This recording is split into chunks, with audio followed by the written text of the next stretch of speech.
నమస్కారం, రచ్చ మీడియాకి స్వాగతం. హెడ్లైన్స్ చూద్దాం. సీఎం చంద్రబాబుతో జనసేన రాజ్యసభ అభ్యర్థి లింగంనేని రమేష్ మర్యాదకు పూర్వక భేటీ.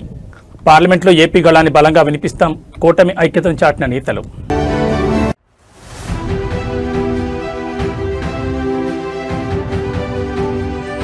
Revanth Reddy mark, history and Prajarajyam డైలాగులతో హిటెక్కిన తెలంగాణ రాజకీయాలు.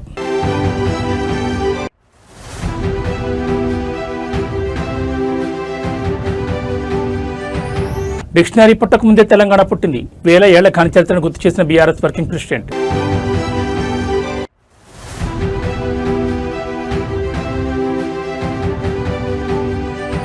తిరుమలలో భక్తులు అసాధారణ రద్దీ. శ్రీవారి సర్వదర్శనానికి 20 గంటల సుదీర్ఘ సమయం. ఇక డీటెయిల్స్ చూస్తే ఆంధ్రప్రదేశ్ రాజకీయాల్లో రాజ్యసభ ఎన్నికల వేడి కొనసాగుతున్న తరుణంలో అమరావతి వేదికగా ఒక కీలక పొలిటికల్ మూవ్మెంట్ చోటు చేసుకుంది. సీఎం క్యాంపు కార్యాలయంలో ముఖ్యమంత్రి చంద్రబాబు నాయుడిని జనసేన పార్టీ రాజ్యసభ అభ్యర్థి లింగంనేని రమేష్ మర్యాదపూర్వకంగా కలుసుకున్నారు. కూటమి తరపున అత్యంత ప్రతిష్టాత్మకమైన రాజ్యసభ అభ్యర్థిగా తనను ఎంపిక చేసినందుకు ముఖ్యమంత్రికి ఆయన ప్రత్యేక కృతజ్ఞతలు, ధన్యవాదాలు తెలిపారు. ముఖ్యమంత్రి చంద్రబాబు నాయుడుతో జరిగిన ఈ సమావేశంలో జనసేన పార్టీకి చెందిన పలువురు ప్రముఖ ప్రజాప్రతినిధులు, నేతలు భాగస్వామయ్యారు. సీఎంను కలిసిన వారిలో కాకినాడ పార్లమెంట్ సభ్యులు ఉదయ్ శ్రీనివాస్, సీనియర్ శాసనసభ్యులు మండలి బుద్ధప్రసాద్, ఎమ్మెల్సీ హరిప్రసాద్తో పాటు police housing corporation chairman Srinivas ఉన్నారు. రాజ్యసభ ఎన్నికల్లో కూటమి అభ్యర్థుల విజయ అవకాశాలు మరియు అసెంబ్లీలో అనుసరించాల్సిన వ్యూహాలపై ఈ సందర్భంగా ప్రాథమిక చర్చ జరిగినట్టు తెలుస్తోంది. జనసేన అధినేత డిప్యూటీ సీఎం పవన్ కళ్యాణ్ ఆశయాలకు అనుగుణంగా కూటమి సమన్వయంతో పార్లమెంట్లో రాష్ట్ర గళాన్ని బలంగా వినిపిస్తామని లింగంనేని రమేష్ ఈ సందర్భంగా స్పష్టం చేశారు. తెలుగుదేశం, జనసేన, బీజేపీ కూటమి పక్షాల మధ్య గ్రౌండ్ లెవెల్ నుంచి టాప్ లీడర్షిప్ వరకు ఎంతటి సత్సంబంధాలున్నాయో ఈ భేటీ మరోసారి నిరూపించింది. రాబోయే రోజుల్లో ఢిల్లీ పెద్దల సభలో ఏపీ గళం వినిపించబోయే అభ్యర్థుల జాబితాలో ఈ భేటీ అత్యంత ప్రాధాన్యతను సంతరించుకుంది.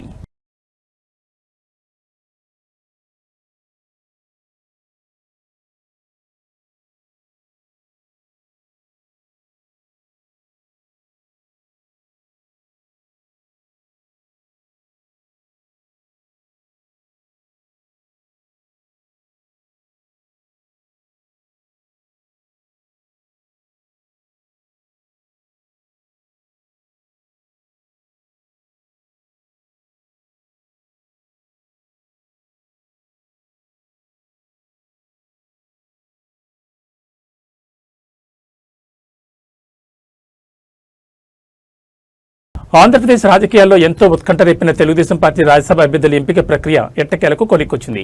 టీడీపీ కోటాలో పెద్దల సభకు వెళ్లే అభ్యర్థుల పేర్లను ముఖ్యమంత్రి చంద్రబాబు నాయుడు అధికారికంగా ఖరారు చేశారు. అమరావతిలోని సీఎం నివాసంలో అభ్యర్థులకు స్వయంగా ఆయన పార్టీ బీఫారాలను అందజేశారు. పారిశ్రామిక, విద్య మరియు యువజన విభాగాలకు చెందిన సానా సతీష్, భాష్యం రామకృష్ణ మరియు చింతకాయల విజయాలను ఈసారి రాజ్యసభ బరిలోకి దించుతోంది. అధినాయకత్వం నమ్మకాన్ని నిలబెట్టుకుంటూ ఢిల్లీ వేదికగా రాష్ట్ర హక్కుల కోసం పోరాడతామని అభ్యర్థులు స్పష్టం చేశారు. ఈ ముగ్గురు అభ్యర్థుల ఎంపికలో సీఎం చంద్రబాబు నాయుడు క్షేత్రస్థాయి సమీకరణాలను క్షుణ్ణంగా పరిశీలించినట్టు తెలుస్తోంది. ఉత్తరాంధ్రలో కీలక సామాజిక వర్గానికి చెందిన యువనేత, ఐటీ వింగ్ లో యాక్టివ్ గా ఉన్న చింతకాయల విజయ్కి అవకాశం ఇవ్వడం ద్వారా యువతకు పెద్దపీట వేశారు. అటు విద్యారంగంలో ప్రముఖుడిగా ఉంటూ పార్టీ కార్యక్రమాల్లో ఆర్థికంగా, నైతికంగా అండగా నిలిచిన భాష్యం రామకృష్ణకు సీటు దక్కడం విశేషం. ఇక సుదీర్ఘ పారిశ్రామిక, రాజకీయ నేపథ్యం ఉన్న సానా సతీష్ సైతం చంద్రబాబు చేతుల మీదుగా బీఫారం అందుకున్నారు. కూటమిలోని జనసేన అభ్యర్థి లింగంనేని రమేష్ తో పాటు ఈ ముగ్గురు టీడీపీ నేతలు కూడా అసెంబ్లీ సెక్రటరియట్లో తమ నామినేషన్ దాఖలు చేయనున్నారు. సంఖ్యాబలం పూర్తిగా కూటమికి అనుకూలంగా ఉండడంతో వీరి ఎన్నిక ఏకగ్రీవం కావడం దాదాపు ఖాయంగా కనిపిస్తోంది. ఈ ముగ్గురు అభ్యర్థుల ఎంపికతో తెలుగుదేశం పార్టీ కేడర్లో సరికొత్త ఉత్సాహం నెలకొంది. సీనియర్లకు, యువతకు మరియు విద్యావేత్తలకు సమపాడలో చంద్రబాబు నాయుడు స్థానం కల్పించారని రాజకీయ విశ్లేషకులు అభిప్రాయపడుతున్నారు. పార్లమెంట్లో ఆంధ్రప్రదేశ్ పునర్నిర్మాణ గళాన్ని వీరు ఎంత బలంగా వినిపిస్తారో చూడాలి.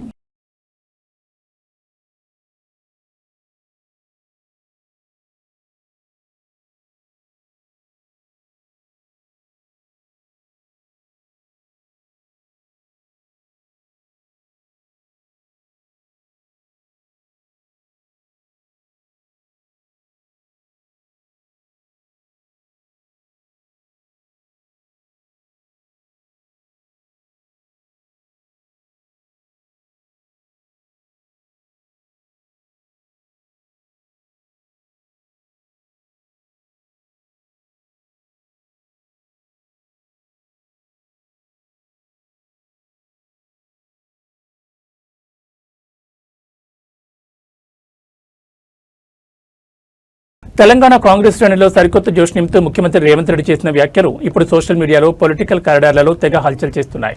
గడిచిన 3 దశాబ్దాల తెలంగాణ రాజకీయ ముఖ చిత్రాన్ని ప్రస్తావిస్తూ 1994 నుంచి చరిత్ర సాక్షిగా 2024 నుంచి ప్రజల యుగం ఆరంభమైందంటూ సీఎం రేవంత్ రెడ్డి ఒక పవర్ఫుల్ స్టేట్మెంట్ ఇచ్చారు.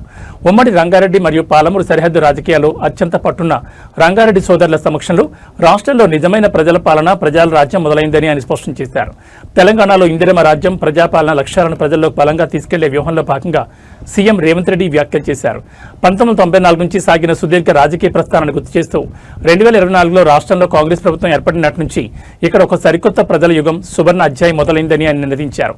ముఖ్యంగా నగర శివారు ప్రాంతాలు, గ్రామీణ మార్కెట్లలో తిరుగులేని పట్టున్న రంగారెడ్డి సోదరుల దశాబ్దాల రాజకీయ అండదండలను కొనియాడుతూ వారి సమక్షంలో సాగుతున్న ప్రస్తుత పాలన నిరుపేదలు, బడుగు, బలహీన వర్గాల ఆశయాలకు అద్దం పడుతోందని సీఎం స్పష్టం చేశారు.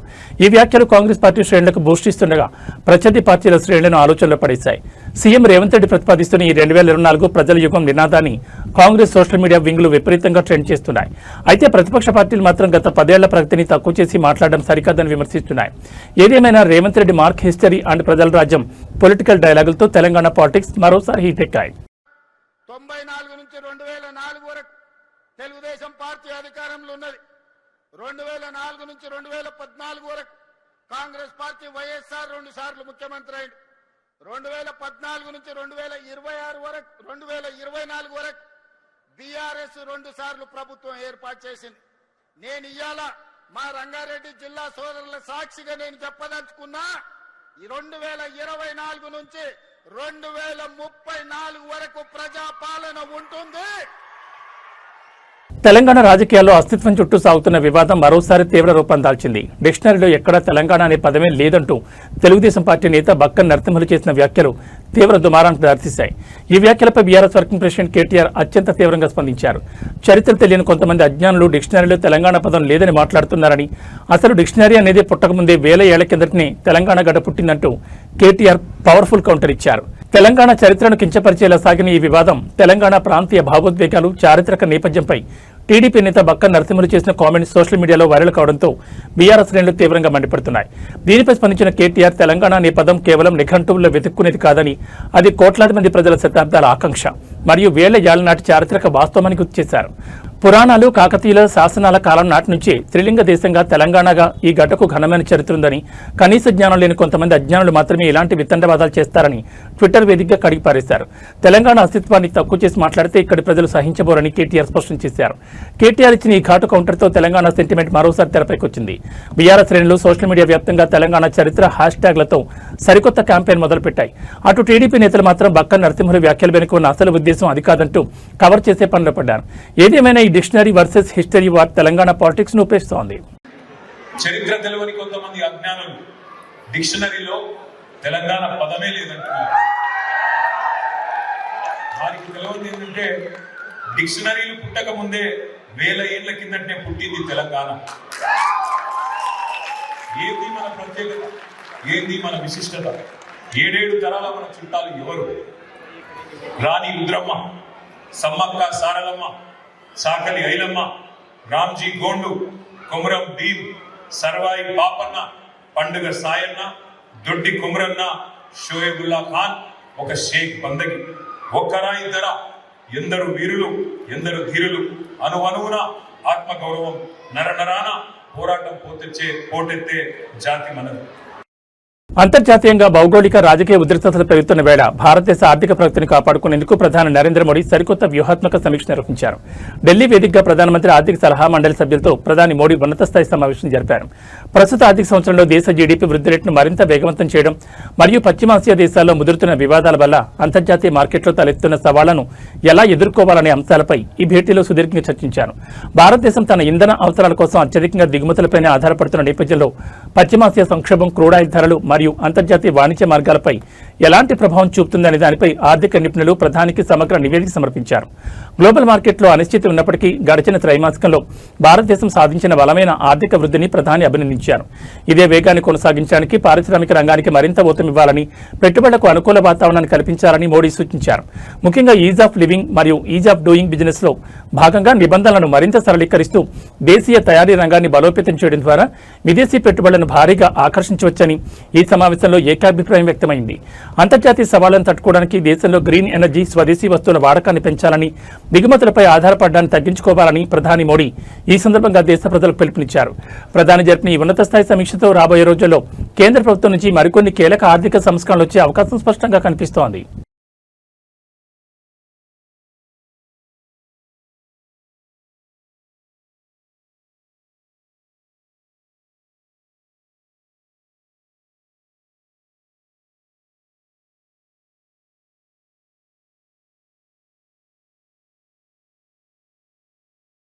కలియుగ ప్రత్యక్ష దైవం తిరుమల శ్రీ వెంకటేశ్వర స్వామివారి క్షేత్రంలో భక్తుల రద్దీ అసాధారణ స్థాయికి చేరుకుంది. వేసవి సెలవులు ముగింపు దశకు చేరడంతో తమ పిల్లలతో కలిసి స్వామివారిని దర్శించుకునేందుకు భక్తులు తిరుమల కొండకు భారీగా తరలివచ్చారు. వైకుంఠం క్యూ కాంప్లెక్స్లోని కంపార్ట్మెంట్లన్నీ భక్తులతో పూర్తిగా నిండిపోయాయి. టోకెన్ లేని సర్వదర్శనం కోసం వేచి ఉన్న భక్తుల క్యూ లైన్ ఏకంగా కొండపై ఉన్న ప్రముఖ ఆధ్యాత్మిక ప్రాంతం శిలాతోరణం వరకు కిలోమీటర్ల మేర విస్తరించింది. ప్రస్తుతం ఉన్న రద్దీ దృష్ట్యా సామాన్య భక్తులకు శ్రీవారి దర్శనం కావడానికి ఏకంగా 20 గంటల సుదీర్ఘ సమయం పడుతోంది. తిరుమల తిరుపతి దేవస్థానం వెల్లడించిన తాజా నివేదిక ప్రకారం నిన్న ఒక్కరోజే ఏకంగా 90,107 మంది భక్తులు శ్రీవారిని దర్శించుకుని మొక్కులు చెల్లించుకున్నారు. భక్తుల రద్దీ ఊహించని విధంగా పెరగడంతో తిరుమల శ్రీవారి లడ్డూ ప్రసాదానికి విపరీతమైన డిమాండ్ ఏర్పడింది. నిన్న రోజంతా కలిపి రికార్డు స్థాయిలో 4,35,000 లడ్డూల విక్రయాలు జరిగినట్లు అధికారులు స్పష్టం చేశారు. అలాగే శ్రీవారి హుండీ ద్వారా నిన్న ఒక్కరోజే ఆలయానికి 4,23,00,000 రూపాయల ఆదాయం వచ్చినట్లు టీటీడీ బోర్డు ప్రకటించింది. సుదీర్ఘ క్యూ లైన్లలో గంటల తరబడి వేచి ఉన్న భక్తులకు ఎలాంటి ఇబ్బందులు తలెత్తకుండా నిరంతరాయంగా అన్నప్రసాదం, త్రాగునీరు, పాలు పంపిణీ చేసేందుకు టీటీడీ యంత్రాంగం ప్రత్యేక సిబ్బందిని, శ్రీవారి సేవకులను రంగంలోకి దించింది. కొండపై ఉన్న రద్దీని పర్యవేక్షిస్తూ క్యూ లైన్లలో భద్రతను టీటీడీ విజిలెన్స్ అధికారులు నిరంతరం సమీక్షిస్తున్నారు. రాబోయే 2-3 రోజుల పాటు ఇదే తరహా రద్దీ కొనసాగే అవకాశం ఉన్నందున దర్శన సమయం పెరిగినా సామాన్య భక్తులు సహనంతో సహకరించాలని అధికారులు విజ్ఞప్తి చేస్తున్నారు.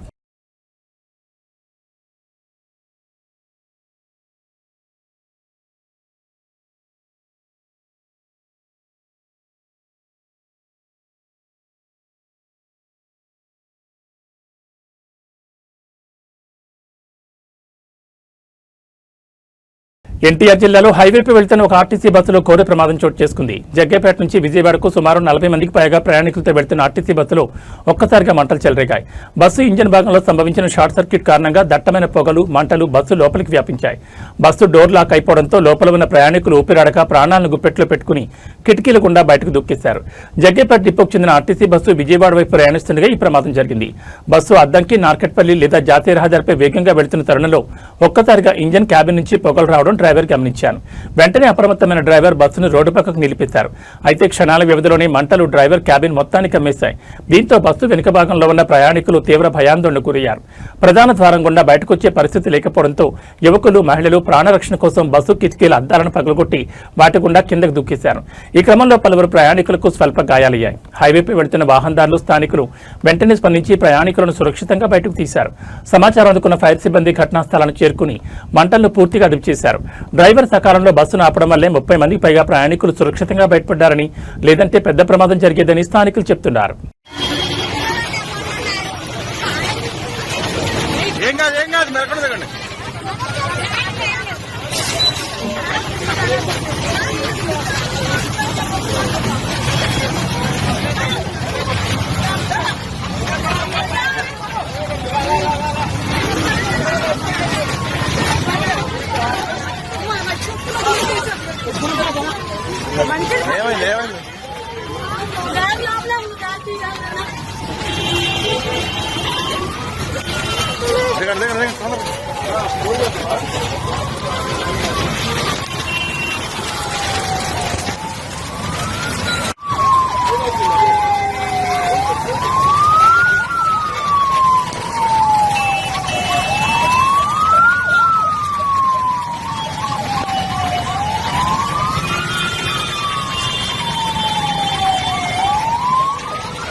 అమ్మాయి బ్యాక్ బ్యాక్ అడిగారుగా బ్యాక్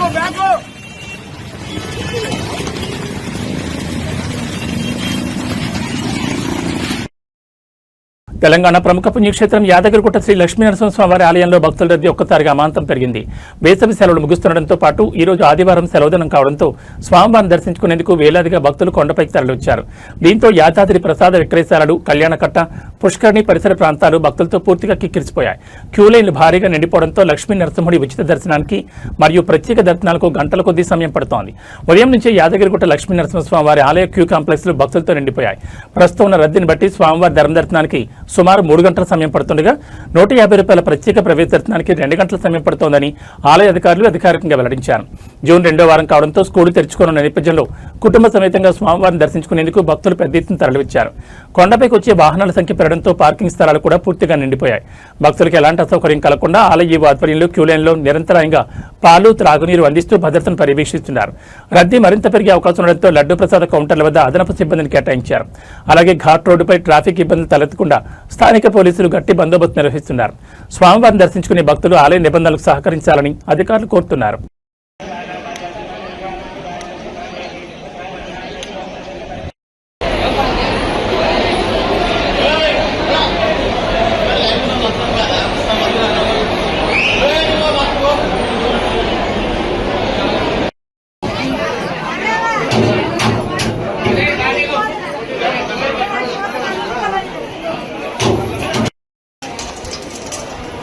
అయితే రోజు వస్తుంది రోజు వస్తుంది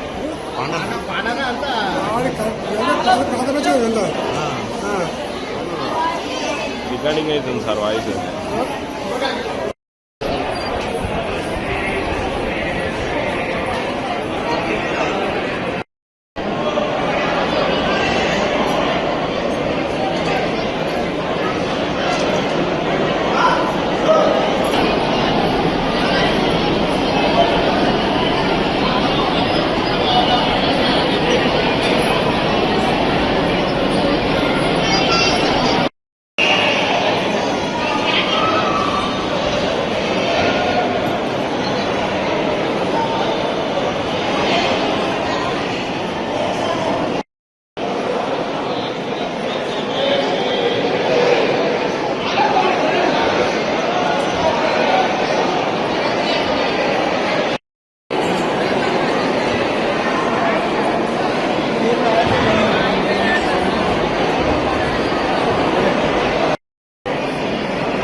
पट स्वाहा ओम रम सहस्रारहं पट स्वाहा ओम रम सहस्रारहं पट स्वाहा ओम रम सहस्र స్వామివారికి నమస్కారం చేసుకుంటూ మేము చెప్పేటటువంటి ప్రార్థనా శ్లోకాన్ని భక్తి శ్రద్ధలతో అందరూ చెప్పండి. ఓం అస్మద్గురుభ్యో నమః.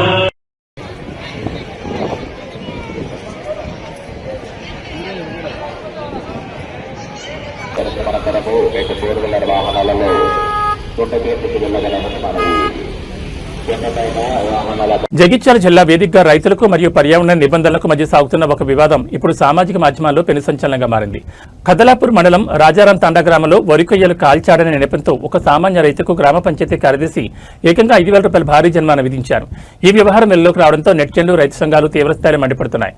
కాలుష్యం పేరిట కేవలం అన్నదాతల్ని టార్గెట్ చేస్తున్నారంటూ అధికారులను నిలదీస్తున్నారు. వరి కోతల తర్వాత పొలాల్లో మిగిలిపోయే వరి కొయ్యలను తగలబెట్టడం వల్ల వాయు కాలుష్యం పెరుగుతుందంటూ కాలుష్య నియంత్రణ మండలి మరియు ప్రభుత్వం కఠిన ఆదేశాలు జారీ చేశాయి. ఈ ఆదేశాల అమల్లో భాగంగా రాజారాం తాండాలో పొలానికి నిప్పెట్టిన రైతుకు నోటీసులు ఇచ్చి 5,000 ఫైన్ ఇస్తారు. అయితే ఈ చర్యపై డిజిటల్ ప్లాట్ఫామ్స్ లో పెద్ద ఎత్తున నిరసన వ్యక్తమవుతోంది. ఓళ్ల పక్కనే ఉండే డంపింగ్ యార్డులు తగలబడుతున్నప్పుడు 100 టన్నుల పొగను వదులుతున్న ఇటుక బట్టీలు, కెమికల్ పరిశ్రమలపై అధికారులు ఎందుకు ఇలాంటి జరిమానాలు విధించడం లేదని నెటిజన్లు నిలదీస్తున్నారు. పెద్ద పెద్ద ఫ్యాక్టరీల యజమానులను వదిలేసి పెట్టుబడి రాక అల్లాడుతున్న సామాన్య రైతుపై ఇంతటి కఠినత్వం చూపించడం ఎంతవరకు న్యాయమని ప్రశ్నిస్తున్నారు. వరి కొయ్యలను కాల్చొద్దని చెప్పే ప్రభుత్వం వాటిని భూముల్లోనే కొల్లింపు చేసేందుకు లేదా తొలగించేందుకు అవసరమైన ప్రత్యామ్నాయ యంత్రాలను రైతులకు సబ్సిడీపై ఎందుకు అందించడం లేదని చర్చ కూడా మొదలైంది. జరిమానాలతో భయభ్రాంతులు గురిచేయడం మానుకోవాలని రైతులు డిమాండ్ చేస్తున్నారు.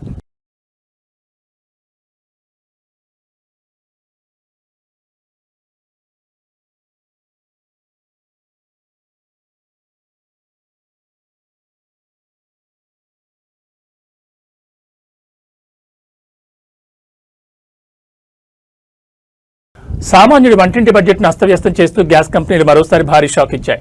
గృహ వినియోగానికి ఉపయోగించే 14.2 కేజీల ఎల్పీజీ సిలిండర్ ధరను పెంచుతూ దేశీయ చమురు సంస్థలు నిర్ణయం తీసుకున్నాయి. సవరించిన ధరల ప్రకారం ప్రతి సిలిండర్పై ఏకంగా 29 రూపాయల మేర భారాన్ని మోపాయి. అంతర్జాతీయ ఇంధన మార్కెట్లో నెలకొన్న సంక్షోభం, ముడి చమురు ధరల పెరుగుదల వల్లే ఈ నిర్ణయం తీసుకోక తప్పలేదని ఆయిల్ కంపెనీలు చెబుతున్నాయి.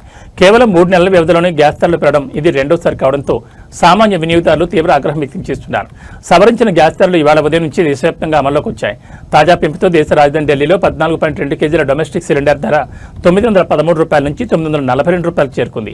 ఇక హైదరాబాద్ విషయానికి వస్తే స్థానిక పన్నులు మరియు రవాణా ఛార్జీల నేపథ్యంలో ఇక్కడ సిలిండర్ ధర ఏకంగా 994 రూపాయల వద్దకు చేరి 1000 రూపాయల మార్కుకు చేరువలో ఉంది. గత మార్చి 7వ తేదీన అంతర్జాతీయ మార్కెట్ ఒత్తిళ్ల కారణంగా సిలిండర్పై ఏకంగా 60 రూపాయలు పెంచిన సంస్థలు ఇప్పుడు మరో 29 రూపాయలు బాదాయి. దీంతో కేవలం 3 నెలల్లోనే వినియోగదారులపై సిలిండర్కు 89 రూపాయల అదనపు భారం పడింది. అటు మే నెల మధ్య గడువు నుండి పెట్రోల్, డీజిల్ ధరలు కూడా లీటర్కు 7 రూపాయల 50 పైసల వరకు, సీఎన్జీ ధరలు కేజీకి 6 రూపాయల వరకు పెరగడం సామాన్యుని మరింత కుంగదీస్తోంది. అంతర్జాతీయంగా పశ్చిమాసియాలో నెలకొన్న ఉద్రిక్తతల వల్ల చమురు సరఫరాకు ఆటంకం కలిగిందని, ఇప్పటికే ప్రతి డొమెస్టిక్ సిలిండర్ సరఫరాపై కంపెనీలు సుమారు 700 రూపాయల వరకు నష్టాలను భరిస్తున్నాయని ఇండస్ట్రీ వర్గాలు అంటున్నాయి. ఏదేమైనా వరుసగా పెరుగుతున్న ఇంధన ధరలు సామాన్యుని నెలవారీ జీవన వ్యయాన్ని తీవ్రంగా ప్రభావితం చేస్తున్నాయి.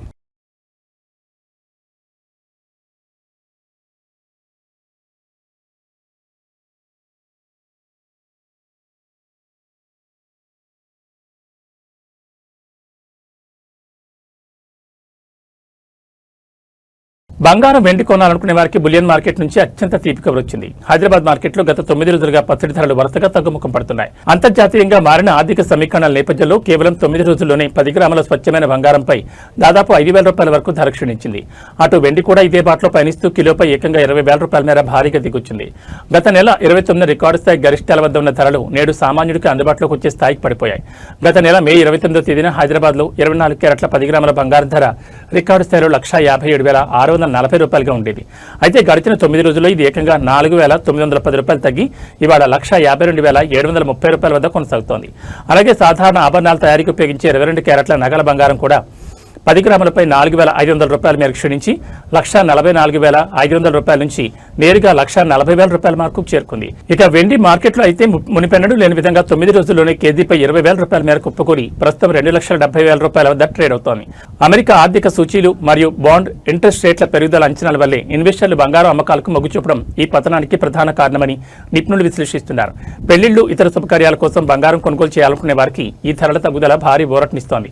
గత కొన్ని నెలలుగా ఎన్నడూ లేనంతగా ధరలు తగ్గడంతో హైదరాబాద్లోని ప్రముఖ జ్యువెలరీ మార్కెట్లైన అబిడ్స్, బేగం బజార్లో కస్టమర్ల సందడి ఒక్కసారిగా పెరిగింది.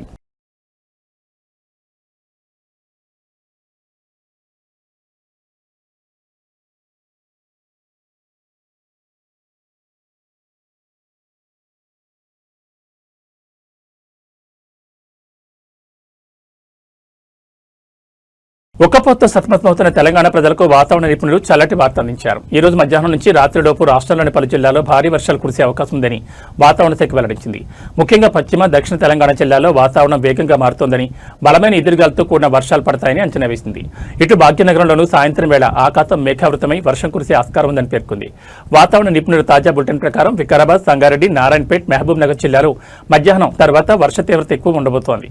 వీటితో పాటు ఉమ్మడి మహబూబ్ నగర్ పరిధిలోని గద్వాల, వనపర్తి, నాగర్ కర్నూలు జిల్లాలతో పాటు నల్గొండ, రంగారెడ్డి జిల్లాలోనూ ఉరుములు, మెరుపులతో కూడిన భారీ వర్షాలు పడే ఛాన్స్ ఉన్నట్లు నిపుణులు స్పష్టం చేశారు. ఈ జిల్లాలో గంటకు 30 నుంచి 40 కిలోమీటర్ల వేగంతో గాలులు వీచే ప్రమాదం ఉంది. ఇక రాష్ట్రంలోని మిగతా ఏరియాల్లోనూ అక్కడక్కడ తేలికపాటి నుంచి మోస్తరు జల్లులు పడే ఆస్కారం ఉంది. రాజధాని హైదరాబాద్ విషయానికి వస్తే సాయంత్రం ఆఫీసుల నుండి ఇళ్లకు తిరిగే సమయంలో నగర వ్యాప్తంగా పలు చోట్ల ఉరుములతో కూడిన వర్షాలు పడొచ్చని అంచనా వేస్తున్నారు. వర్ష సూచన ఉన్న నేపథ్యంలో జిల్లాల యంత్రాంగం అప్రమత్తమైంది. ముఖ్యంగా రైతులు తమ ఆరబోతున్న ధాన్యంపై ముందస్తు జాగ్రత్తలు తీసుకోవాలని, నగర ప్రజలు ప్రయాణాల సమయంలో ట్రాఫిక్ ఇబ్బందులను దృష్టిలో ఉంచుకోవాలని అధికారులు సూచిస్తున్నారు.